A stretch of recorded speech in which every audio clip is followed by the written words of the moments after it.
Alright, so I'm out here shooting a scene for a short film that I'm putting together, and I wanted to give you guys some ideas about how to compose these shots compositionally. So what I'm shooting here is literally just me walking around, just B-roll of me kind of going on a little hike and going to an overlook at a lake. And it's pretty straightforward, but I kind of want to show you what is going through my mind when I'm setting up these frames. So as videographers, we can kind of get a little lazy in our composition techniques because we can get away with the scene being at least somewhat interesting just by having a subject moving through the frame. Unlike photography, where you have your still image and that's your whole story. That's what you have to work with. So with photography, you have to really be more careful about your composition to have a compelling story than you do with videography. But when you can with a video, think of it like a picture and set it up so it's really engaging. That's when you kind of go to the next level as a cinematographer, filmmaker. Now, I'm by no means one of the leading minds on composition techniques, but I want to show you what I do. Maybe it'll give you some ideas. So when I say composition, I'm talking about where things are placed in the frame, being very intentional about that. Observing, seeing what your leading lines are and what your leading lines lead to. Am I going to use rule of thirds, or am I going to center things up, use symmetry, that kind of stuff. So a big thing in your shots, they have to work together and they have to tell a story. So I'm out here walking at the lake, so I want to start with walking through this kind of gate where the trail sort of begins. The trail is this right here, and it's kind of a leading line here. There might be some framing opportunities with some of this brush a little bit here. So I think I'm going to shoot it with a pretty wide aperture so that we kind of blur out all this stuff in the foreground, but you get some cool depth in the shot. And then my lines right here will lead toward that little opening in the fence, and that's where I'm going to walk through. So that's kind of what I'm thinking when I am setting up this shot.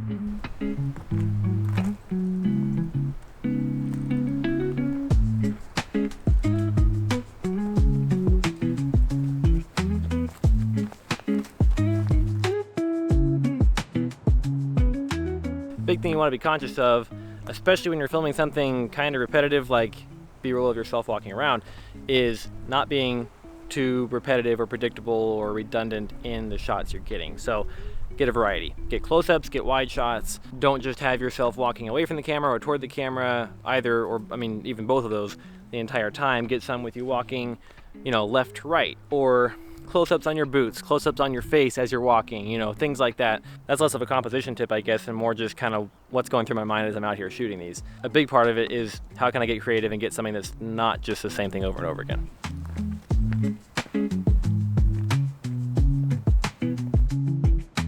So the essence of what I'm talking about is being very intentional with each shot.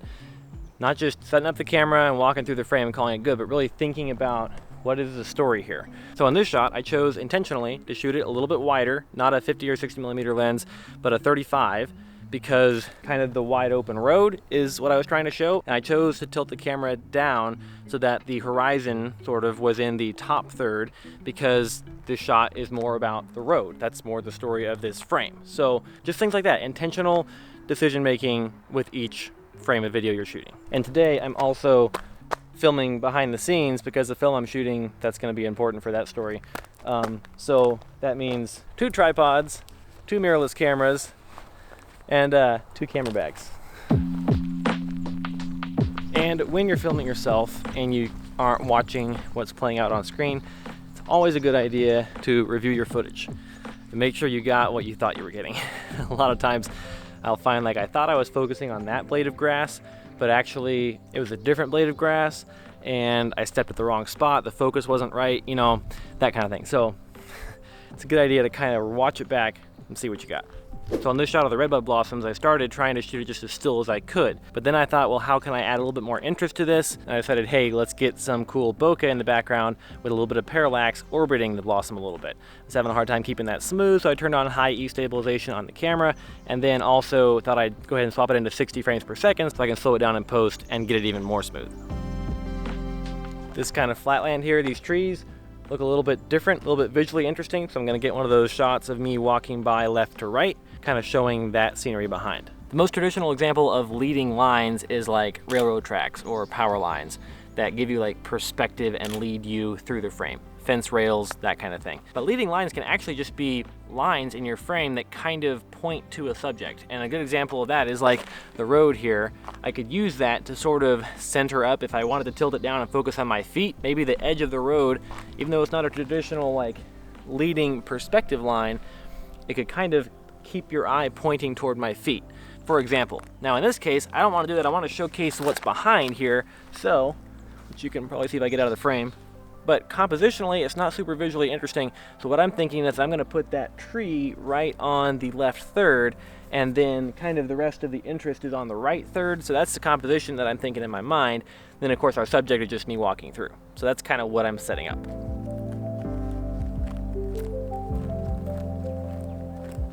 If you're in the habit of using autofocus a lot, something you may really want to consider when filming yourself, like in a B-roll situation walking around, you may want to turn autofocus off because you may want to focus and lock in the focus on something that is in your scene so your frame isn't changing on you. Now, if you're in the frame the whole time and you want to kind of focus up close on you, if you are truly the subject of the frame, the focus, then yeah, autofocus could be great. But even now, shooting on a Lumix S5II, which has great autofocus, I don't always want the focus to be changing at all.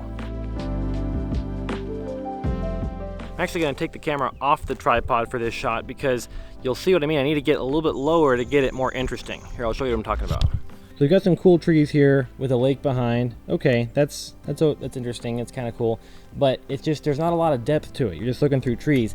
If I get down low, watch how the angle changes.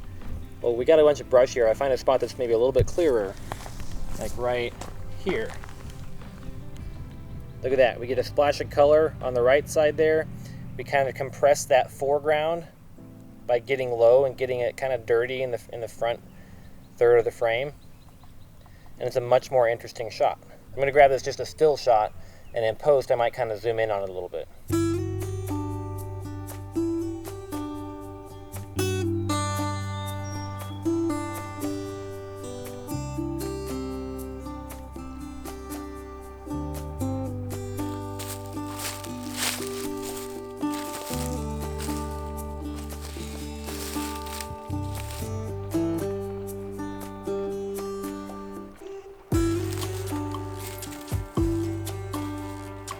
Thinking symmetry here, centered up, looking out that way.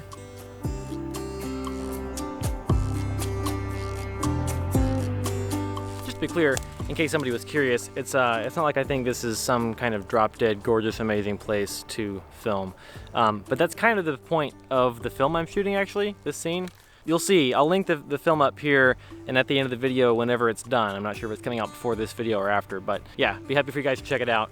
Give me your thoughts. But you know, positive side, you never know what you might find, like a green little kids football, and plenty of other stuff to go with it. So with that specific shot right there, my thought was I got that grass, those reeds kind of on the left side, on the left third, and then the right third is the bridge over there with the cars going by and stuff, and the lake. And then I was gonna kind of be on the left third as well. So I'm looking for a balanced frame. In this case, I want to be a significant kind of dominant subject of the frame because this is sort of a hero shot at the end when I reach my goal, which is this quote unquote overlook at the lake. So that's kind of what that composition was. I feel like I could have done it a little bit wider and been okay, but I think it was fine the way it was. To be honest, this location feels not just trashy, but a little sketchy too. Like it's kind of a little swampy, a little backcountry. So I'm definitely eager to get out of here before it gets totally dark, because it is dusk right now. Anyway, I hope you find this video helpful. It'd be a win in my book if you saw me doing something that gave you an idea of how you can film your videos a little bit better and tell your stories. So drop a like for me stomping around in the trash infested waters here of the lake. And next you can check out this video right here, which is the film that I was shooting today, or shooting a scene for. Hope you like it.